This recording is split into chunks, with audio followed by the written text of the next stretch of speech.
Right. So, Hadley, today we're going to be reading a book called A Bad Case of Stripes by David Shannon.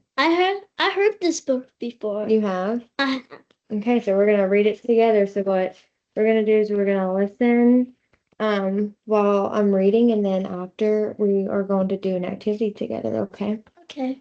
Okay, Hadley. Um, all right, let's start. Camilla Cream loved lima beans, but she never ate them. All of her friends hated lima beans, and she wanted to fit in. Camilla was always worried about what other people thought of her. Today, she was fretting even more than usual. It was the first day of school, and she couldn't decide what to wear. There were so many people to impress. She tried on 42 outfits, but none seemed quite right. She put on a pretty red dress and looked in the mirror. Then she screamed. Hadley, I have a question for you. Uh-huh. Um, at the beginning of the story, Camilla was worried about what other kids thought of her. Have you ever felt worried about what others thought of you? No, it's just that no, because I really like to be myself, and I'm not one of those like kids on TV like be different to fit in. I don't do that. I just be myself, and I don't ever feel like I'm not fit in. Hadley, I love that. Way to go. I like the confidence. Okay. Her mother ran into the room and she screamed too. Oh my heavens, she cried. You're completely covered in stripes. That was certainly true. Camilla was striped from head to toe. She looked like a rainbow. Mrs. Cream felt Camilla's forehead. Do you feel all right? She asked. I feel fine, Camilla answered, but just look at me. You get back in bed this instant, said her mother ordered. You're not going to school today. Camilla was relieved. She didn't want to miss the first day of school, but she was afraid of what other kids would say, and she had no idea what to wear with those crazy stripes. That afternoon, Dr. Bumble came to examine Camilla. Most extraordinary, he exclaimed. I've never seen anything like it. Are you having any coughing, sneezing, running nose, aches, pains, chills, hot flashes, dizziness, drowsiness, shortness of breath, or uncontrollable twitching? No, Camilla told him. I feel fine. Well then, Dr. Bumble said, turning to Mrs. Cream, I don't see any reason why she shouldn't go to school tomorrow. Here's some ointment that should help clear up those stripes in a few days. If it doesn't, you know where to reach me. And off he went. The next day was a disaster. Everyone at school laughed at Camilla. They called her Camilla Crayon and Night of the Living Lollipop. She tried her best to act as if everything were normal, but when the class said the Pledge of Allegiance, her stripes turned red, white, and blue, and she broke out in stars. Oh my gosh. The other kids thought this was great. One yelled out, Let's see some purple polka dots. Sure enough, Camilla turned all purple polka dotty. Someone else shouted, Checkerboard! And a pattern of squares covered her skin. Soon everyone was calling out different shapes and colors, and poor Camilla was changing faster than you can change channels on a TV. They should go to detention. I know, they were so mean to her. All right.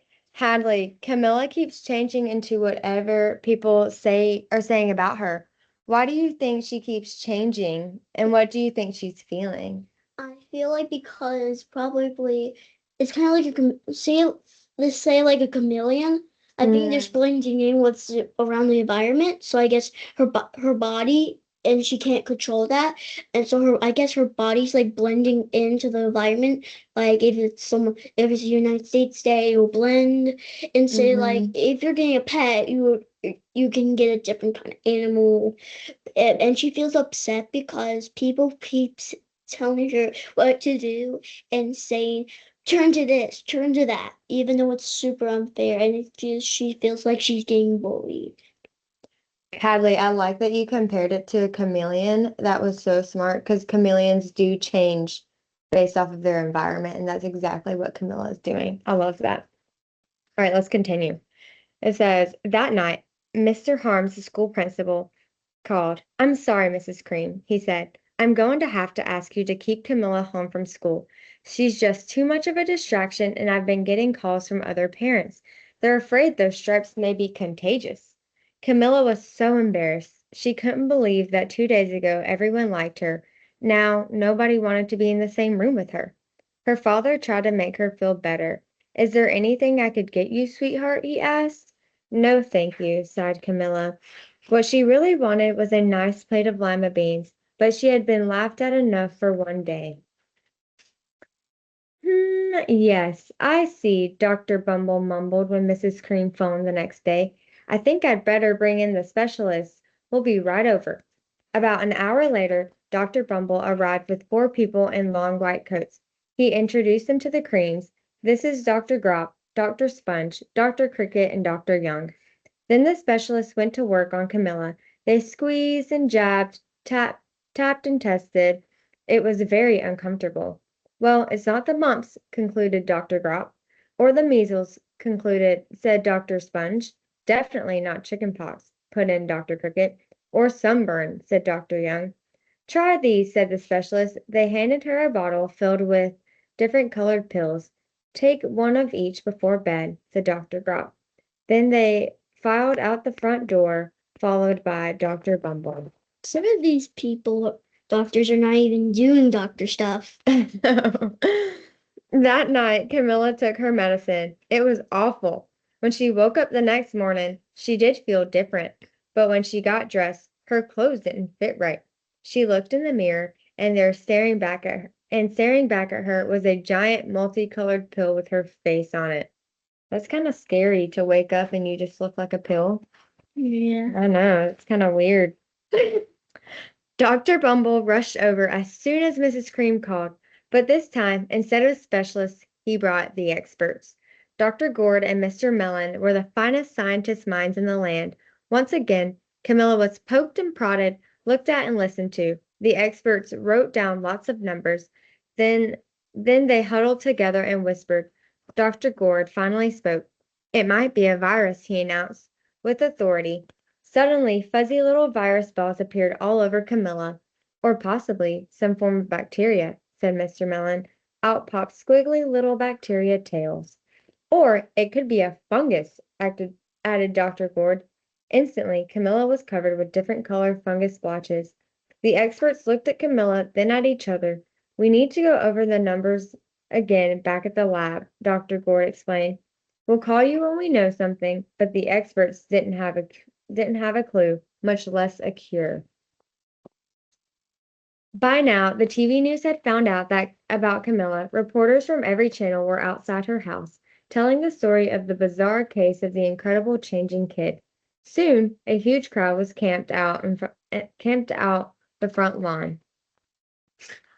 The Creams were swamped with all kinds of remedies from psychologists, allergists, herbalists, nutritionists, psychics, and an old medicine man, a guru, and even a veterinarian. Each so-called cure only added to poor Camilla's strange appearance until it was hard to even recognize her. She sprouted roots and berries and crystals and feathers and a long furry tail, but nothing worked. That's so sad. One day, a woman who called herself an environmental therapist claimed she could cure Camilla. Close your eyes, she said. Breathe deeply and become one with your room. I wish you hadn't said that, Camilla groaned. Slowly, she started to melt into the walls of her room. Her bed became her mouth, her nose was a dresser, and 2 paintings were her eyes. The therapist screamed and ran from the house. What are we going to do? Cried Mrs. Cream. It just keeps getting worse and worse. She began to sob. At that moment, Mrs. Cream heard a quiet little knock at the front door. He opened it, and there stood an old woman who was just as plump and sweet as a strawberry. Excuse me, she said brightly, but I think I can help.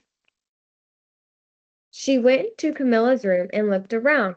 My goodness, she said with a shake of her head. What we have here is a bad case of stripes. One of the worst I've ever seen. She pulled a container of small green beans from her bag. Here, she said, these might do the trick. Are those magic beans? Asked Mrs. Cream. Oh my, no, replied the kind old woman. There's no such thing. These are just plain old lima beans. I bet you'd like some, wouldn't you? She asked Camilla. Camilla wanted a big, heaping plateful of lima beans more than just about anything, but she was still afraid to admit it. Yuck, she said. No one likes lima beans, especially me. Oh dear, the old woman said sadly. I guess I was wrong about you. She put the beans back in her bag and started towards the door. Camilla watched the old woman walk away. Those beans would taste so good, and being laughed at for eating them was nothing compared to what she'd been going through. She finally couldn't stand it. Wait, she cried. The truth is, I really love lima beans. I thought so, the old woman said with a smile. She took a handful of beans and popped them into Camilla's mouth. Mmm, said Camilla.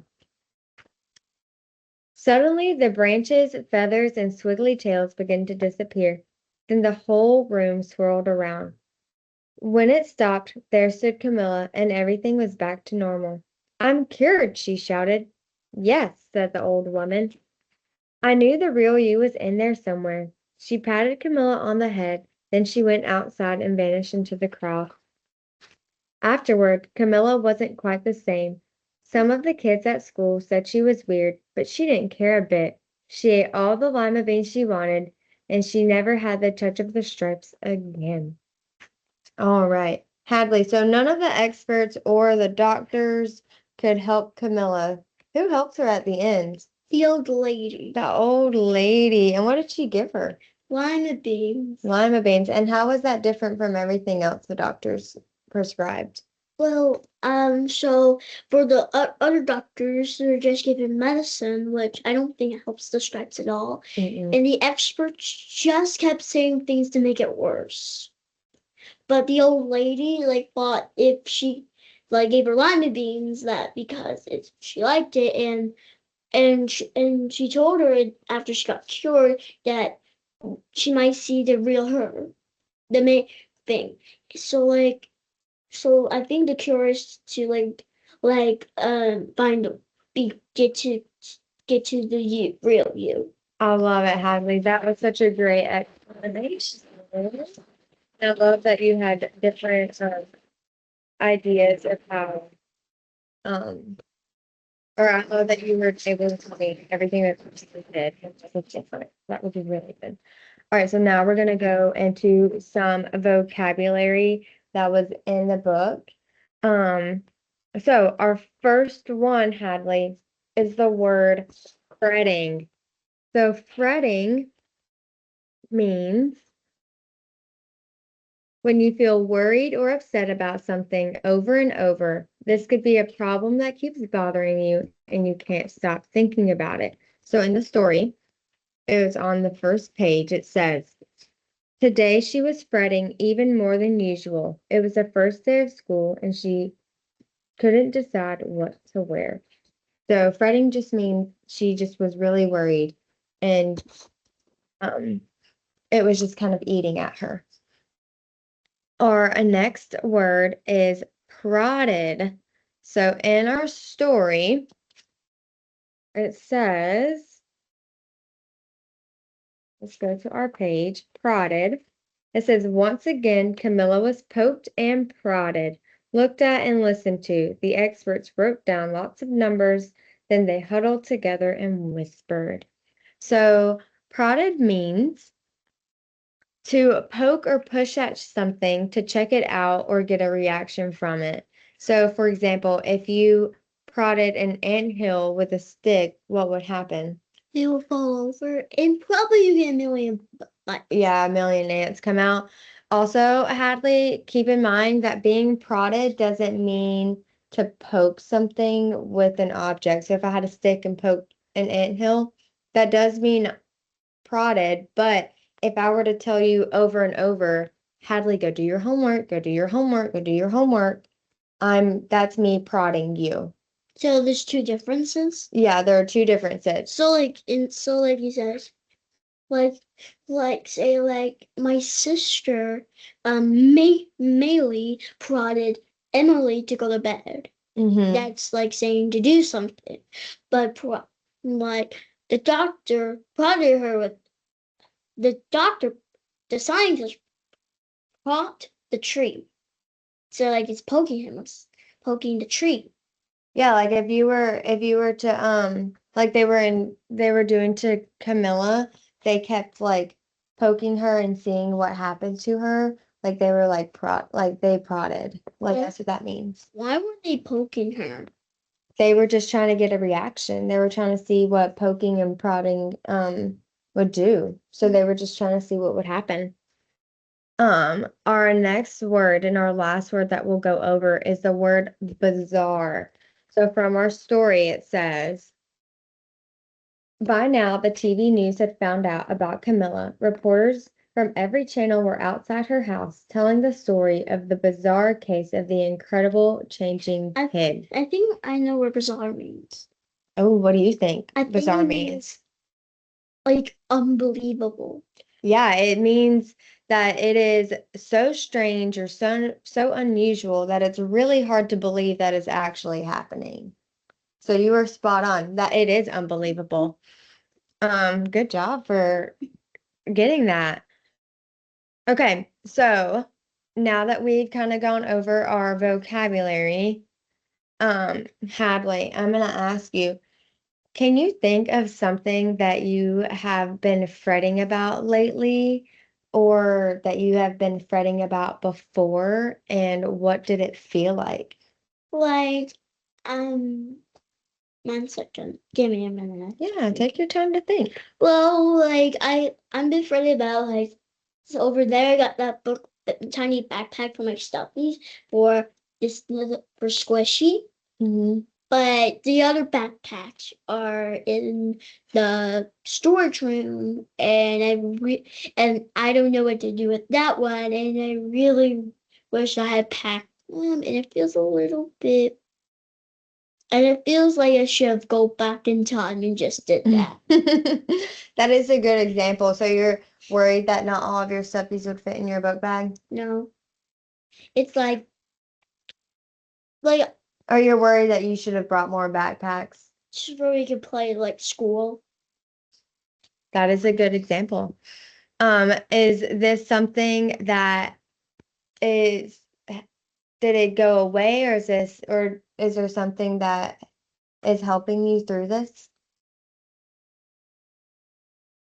Probably Ramyan from Nina and Granny, but like do watching TV, play video games. Oh, so it kind of gets your mind off of it? And play with Granny.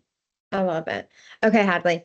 Now, this is what I want you to do. I want you to close your eyes and I want you to picture someone prodding something. It could be a person, an animal, or an object. And I want you to tell me what you see. I see a person with a family, and you say, "Go away, you beast." Oh, Hadley, I love your imagination. I love it. So, is this a man telling, who is he telling this beast to go away? Like just A bear, a bear? a grizzly bear. Is he telling this bear over and over to go away? Probably like 4 times before he ran away. 4 times? That's a lot. That's a lot of prodding that he's doing. So he's kind of poking at the bear, seeing if he yells at him, He's not. if he'll go away. He's not poking. He's just that. He's just verbally telling the bear, right? He's not touching it because if you touch a bear, it'll be bad. Yeah, that might not be good. So You're right. I don't think prodding it, and so that's why I didn't do probably like a poke. You're right, because I did say that it didn't have to be an object. It could be somebody verbally telling something else or someone else what to do. That's a very good example. Okay, last thing. Hadley, what did you think about Camilla's transformation? Was it bizarre? It was. It's just that it's because that she wasn't being herself, even though she should. Because if she wasn't herself, that means that people want to see the real you, and I think it happens to people, well, lots of people. I think the case of the stripes only happens when somebody is not being who they are. Do you think it would be bizarre if it happened to you? Yes, because I would not do that, but I don't think like my friends will laugh at me. The Mhm. girls, I think like they're going to support me. That's really kind, Hadley. I really like that you said that. That was beautiful. Okay, so our words, so we have fretting, prodded, and bizarre, and we are going to put those words in another sentence, okay? So an example of putting fretting in a sentence would be, my little brother was fretting all morning because he thought he lost his favorite toy. Oh yeah, that's what happened with Lainey. But the leprechaun found him. Oh, No, thank goodness. the leprechaun found her. I couldn't find her until St. Patrick's Day. Actually, the leprechaun found her. So you were fretting about Lammy for a while Mm-hmm. until the leprechaun. Well, thank God the leprechaun came. Yeah. Okay, so prodded in another sentence would be, and it's kind of what you said. The bear prodded at the beehive with his paw, poking at it, hoping honey would drip out. So I like that you had already given me a bear example because we have a bear example in our activity. Okay, and our last one is bizarre. So we would use bizarre in a sentence as it was bizarre when we walked outside and saw it was snowing in the middle of July. That would be weird, wouldn't it? Very weird. Yeah, that would be kind of crazy. Okay, so now we are going to move on to our activity. Our first one is with the word fretting. So, Hadley, for each situation that I say, I want you to show me by waving your hands in the air like this. If it sounds like someone would be fretting, and I want you to keep your hands in your lap if it doesn't sound like fretting. Are you ready? Okay, our first one. A student keeps checking the clock, worrying they're going to be late for the bus. That's definitely fretting. So what do we have to do? How are you showing me? Do you remember? Hands down. Uh, Hands up in the air. I thought you said like fretting like this. Oh, I'm sorry. So fretting, when somebody's fretting, I want you to wave your hands up in the air. But if you keep them in And if they're not fretting, then I want you to keep them in your lap. Okay. Okay. But you did tell me they were fretting, so that was really good. Okay. Our next scenario. We're glitching. I know the computer.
Okay.